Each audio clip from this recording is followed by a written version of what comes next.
Olá, que bom receber você aqui no canal E Agora Quem Conta.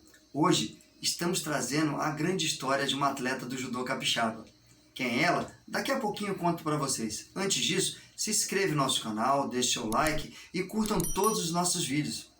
Como eu estava falando, essa atleta de nome Joana Queiroz é uma atleta muito aguerrida e a história dela com certeza vai inspirar todos vocês.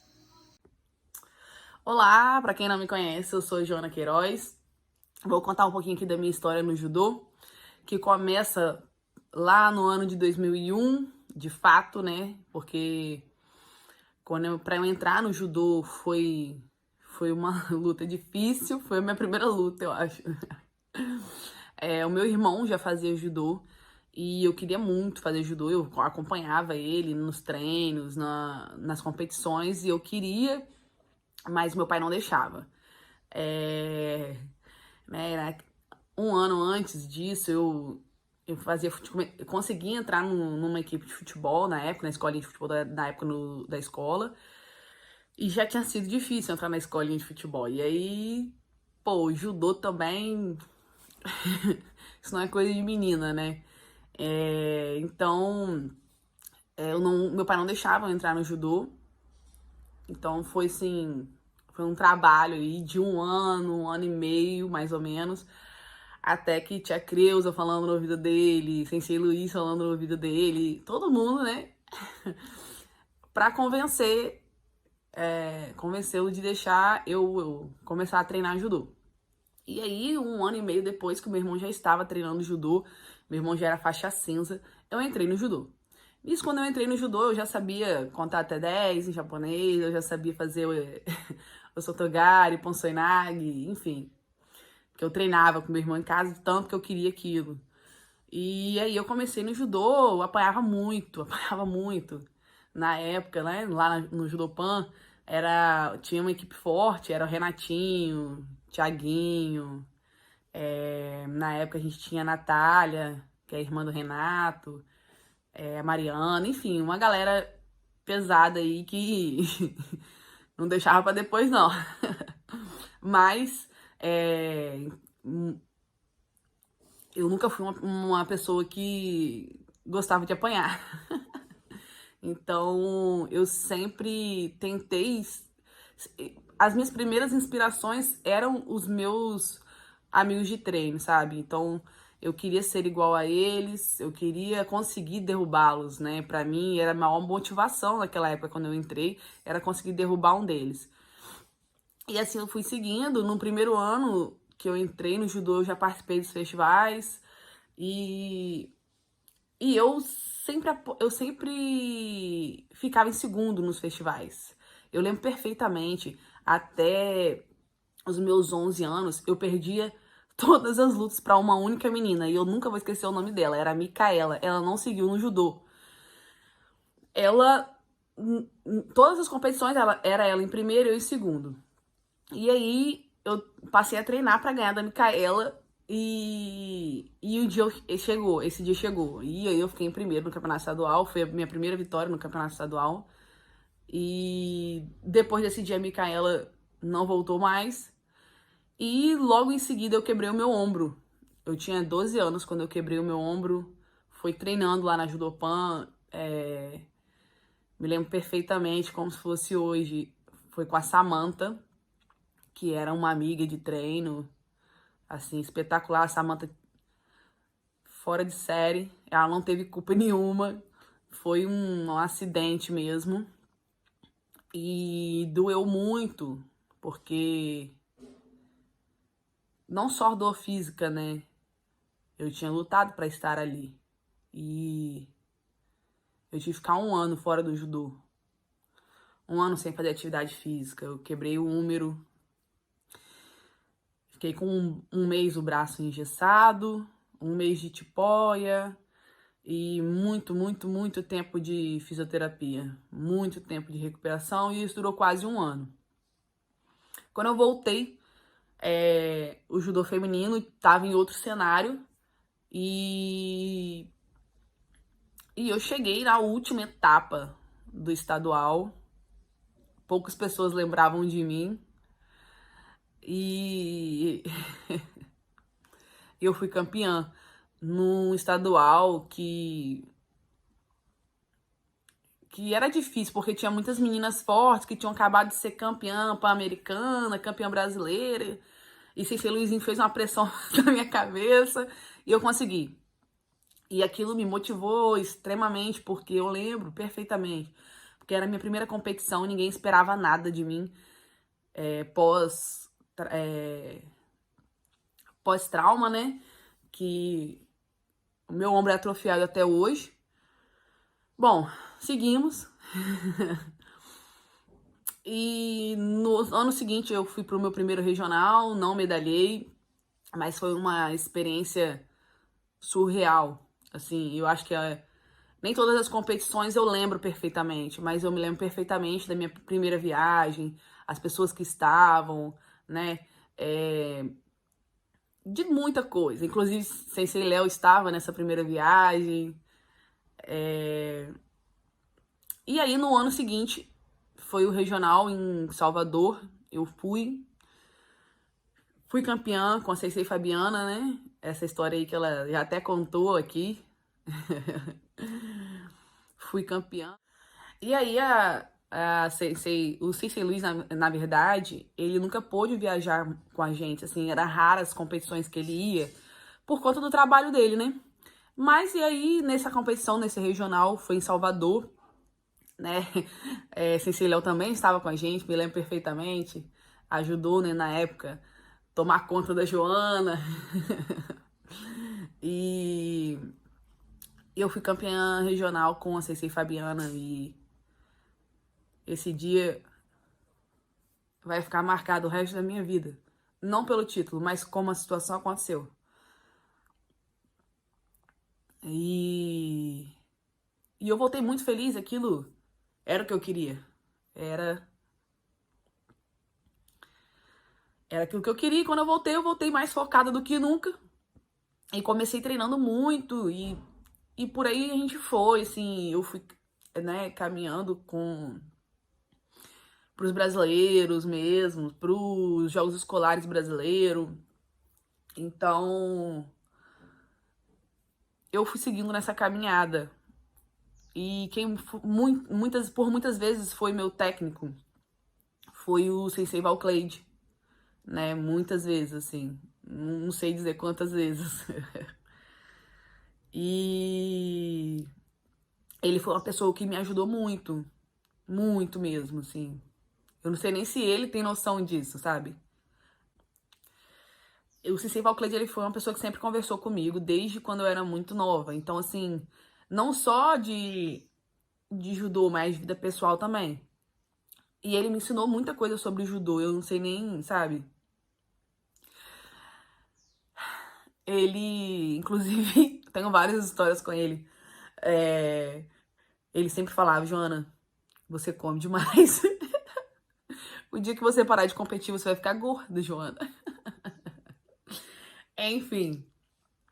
Também tem outras histórias dele, vou deixar pra contar na live. Mas... E era verdade, eu comia muito. Eu comia muito real. E quando eu parei de competir, eu engordei bastante. E, enfim.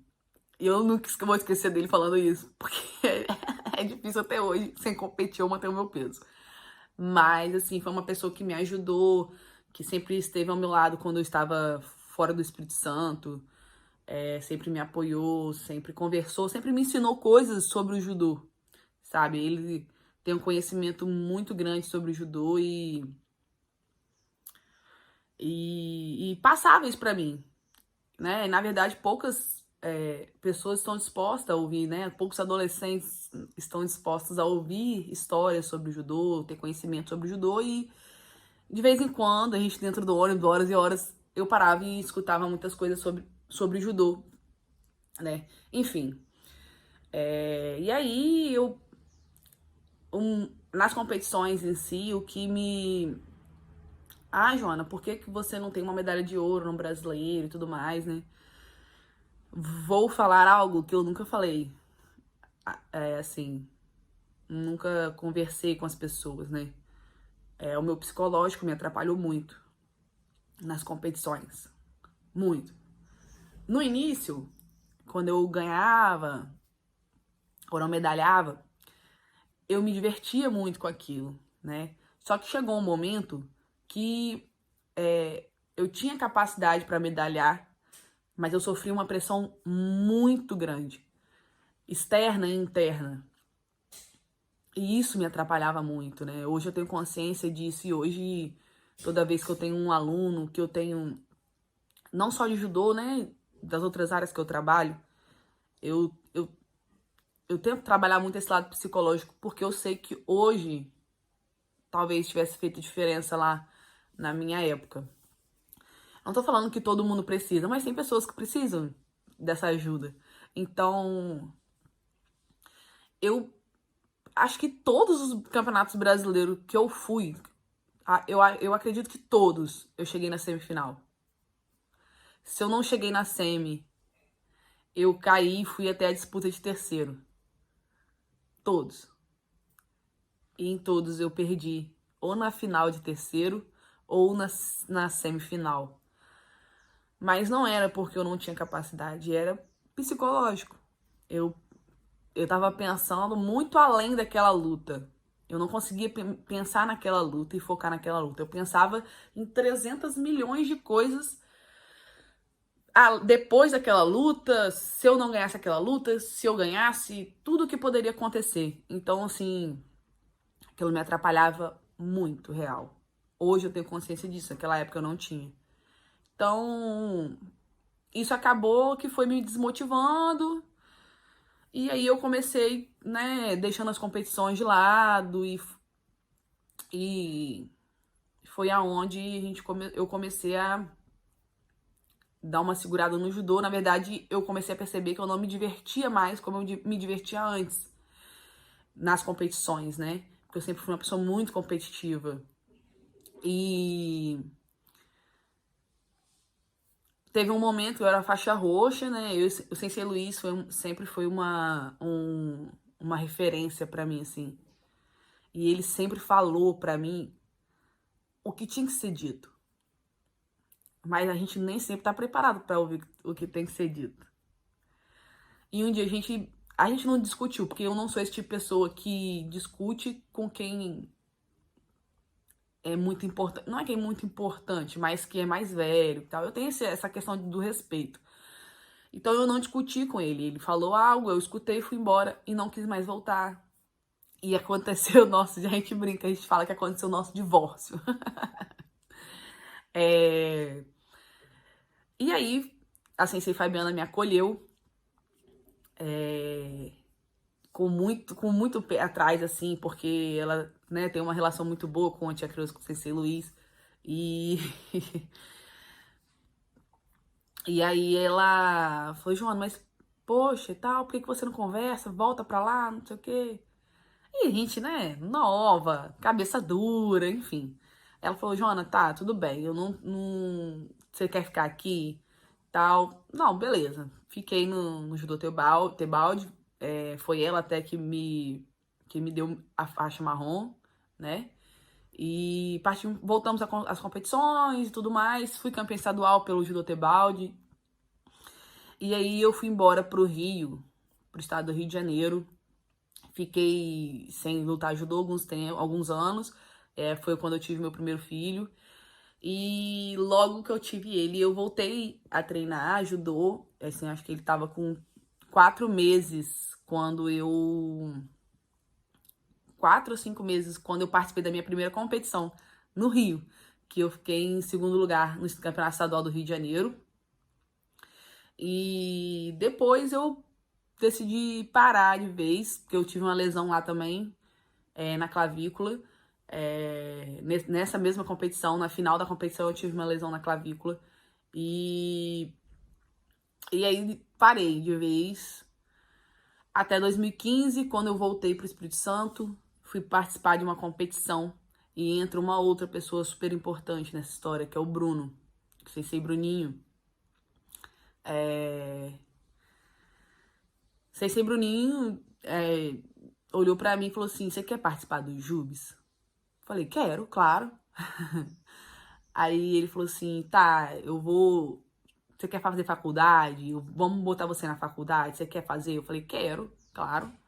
Né? Eu tinha trancado uma faculdade de Direito há algum tempo.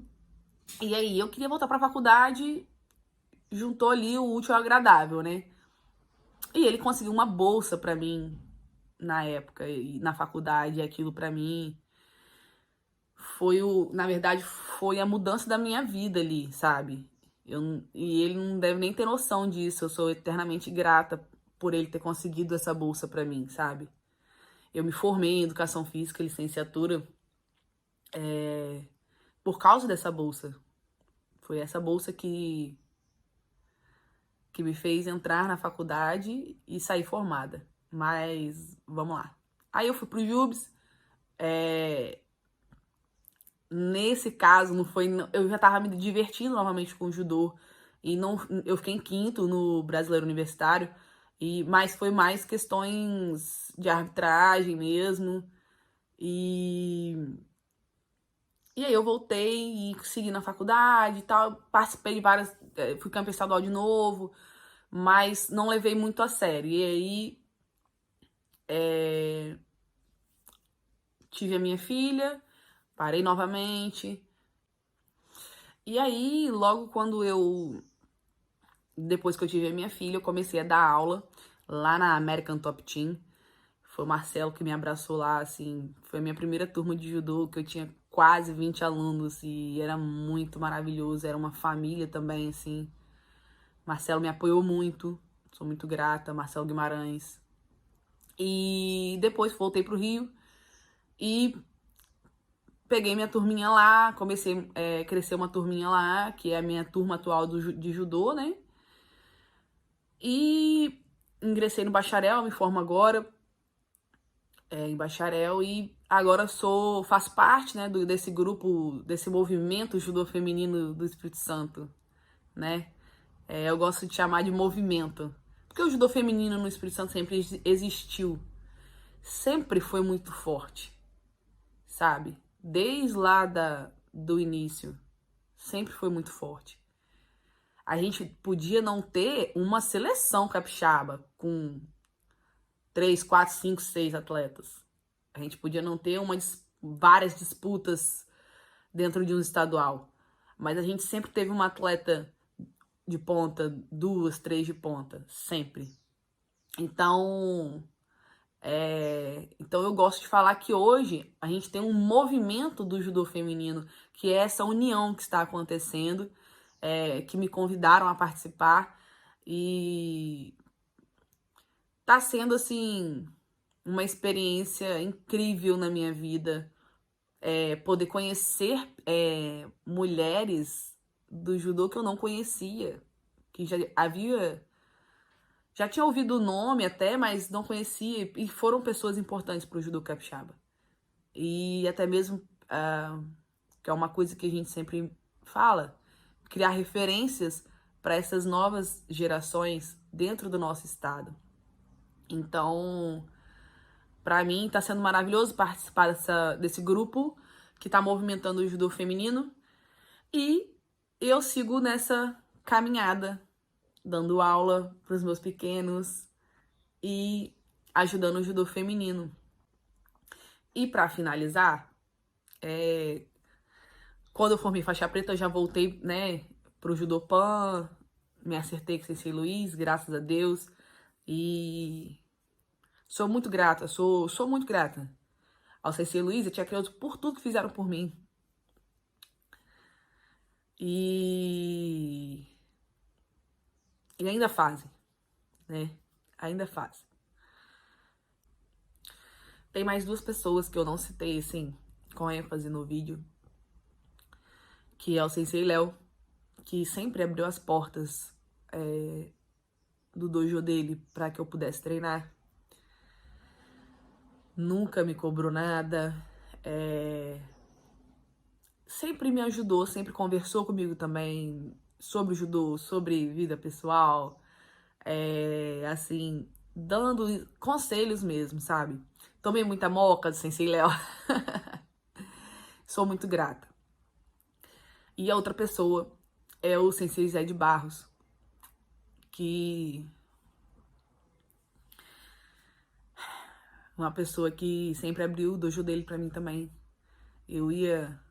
Teve ano que eu ia quase que diariamente no Judô Clube Nippon. Sensei Jorge, várias vezes treinei com ele lá. E sábado e domingo era certo. Todo sábado e domingo eu estava lá. 7 horas da manhã, era 7 ou 8 horas da manhã, não me lembro. E eu tava sempre lá com ele sempre me ajudou, assim, nos treinos. Aprendi muita defesa pessoal com o Sensei Zé de Barros, assim. E é uma pessoa que eu vou ser eternamente grata por tudo que me ajudou. É isso. Eu acho que é um pouco, né, da minha história. Tem muito mais, várias histórias passam pela minha cabeça aqui, mas vou deixar pra live um pouquinho, tá bom? Espero que vocês gostem. E é isso. Um beijo a todos que estão assistindo.